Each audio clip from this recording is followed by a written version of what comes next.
Alors voici un exercice de maths, tout droit tiré des oraux de Polytechnique. C'est un exercice d'algèbre et on part avec une matrice qui est symétrique positive. Et on va montrer cette égalité entre deux maximums. Alors une matrice symétrique, on va utiliser la définition qui nous dit que pour tout x appartenant à Mn1 de R, enfin matrice symétrique positive, on a donc transposé de x à x qui est supérieur ou égal à 0. Ça, c'est bien un réel. Et donc, souvent, quand on a ça, et qu'on voit surtout que là, il n'y a même pas de somme, c'est juste des termes, alors on devine qu'il va falloir trouver des x, des vecteurs x bien particuliers. Parce que x, c'est un vecteur comme ça, on peut dire x1 jusqu'à xn. Il va falloir trouver des x bien particuliers. Déjà, on va écrire transposé de x à x, à quoi, qu'est-ce que ça vaut. Et ça, vous pouvez faire le calcul vous-même, c'est des calculs simplement de termes de matrice. Et ça nous donne la somme des k égale 1 à n et la somme des i égale 1 à n de x k a i k x i. Voilà. Et donc là, il va falloir donc trouver le bon x pour que on ait une relation entre les aij et les aii. On voit que ça va être possible parce que notre AI, enfin on a AIK, donc on va pouvoir se dépatouiller. Par exemple, si on prend x qui est égal à xi avec que des zéros autre part, voilà, ça va pas être très concluant. On va avoir transposé de x à x qui va être égal à xi a i i xi. Et donc là, ça va être supérieur ou égal à 0, mais en réalité, c'est logique parce qu'on a xi au carré, on a ai. Ai, c'est les termes de la diagonale. Et bon, d'ailleurs, en fait, non, en fait, même ça peut être utile pour plus tard, que ça nous permet de montrer, enfin, c'est pas vraiment utile, mais c'est intéressant. Ça nous montre bien que ai, tous les termes diagonaux sont supérieurs ou égaux à 0. Ça peut d'ailleurs faire partie, ça peut être la première question d'un exercice, voilà. Donc c'est comme ça que ça marche. Maintenant, on va tenter autre chose. Si on prend par exemple si on prend deux coefficients qui sont non nuls, donc on a xi ici et après on a xj, avec des zéros au milieu encore.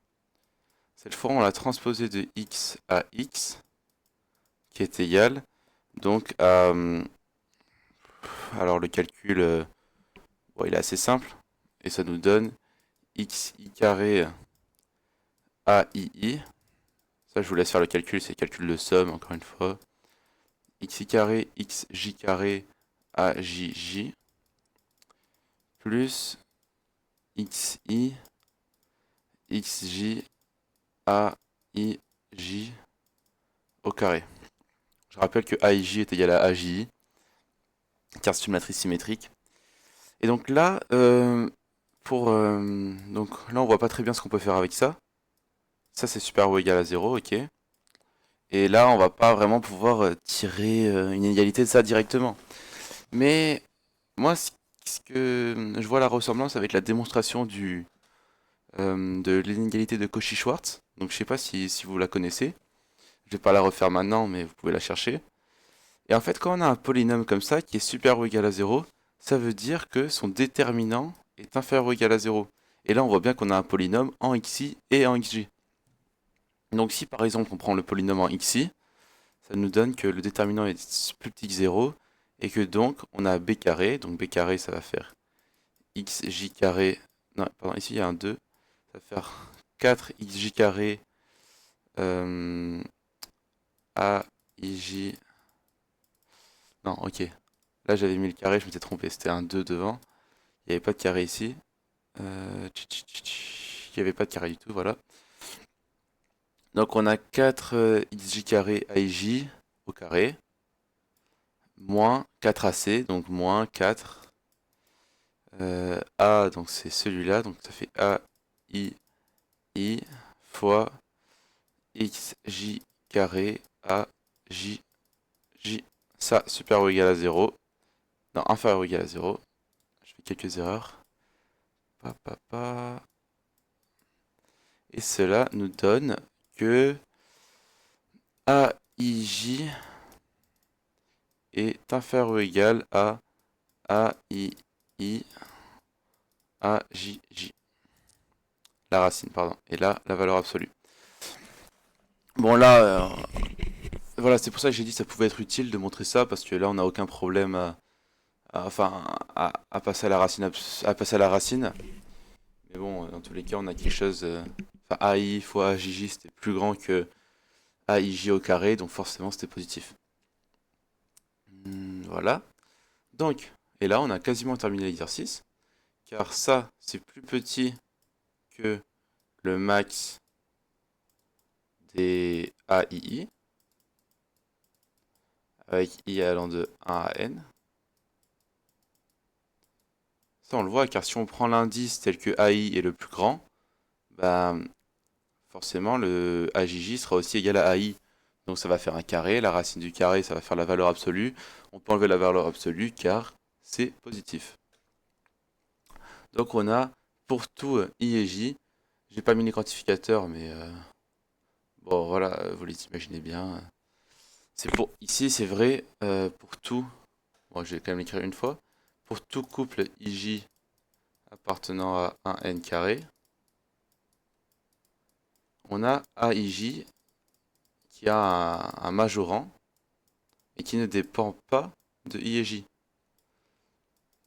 Donc, on a bien une égalité sur les maximums. On a bien que le maximum de AIJ est inférieur ou égal au maximum de AII. Je mets pas les petits, voilà, parce que j'écris à la souris, c'est vraiment pas pratique. Et donc on a l'égalité de ces maximums. Et maintenant, donc pour avoir l'égalité, en fait c'est assez simple. C'est-à-dire que on peut faire par l'absurde, mais bon, c'est juste si on a le maximum, pour que vous compreniez bien, si on a le maximum des AIJ qui est strictement inférieur au maximum des AII, bah, c'est bizarre car en quelque sorte tous les AII sont compris dans l'ensemble des AIJ. Car ici on a tous les couples IJ. Et donc on a aussi les couples II. Enfin on a aussi quand I est égal à J, c'est compris là-dedans.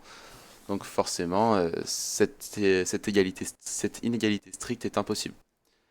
Donc on a bien l'égalité qu'on recherche au final. C'est-à-dire, bah, je vais juste effacer ça ici, on va gagner du temps. Voilà.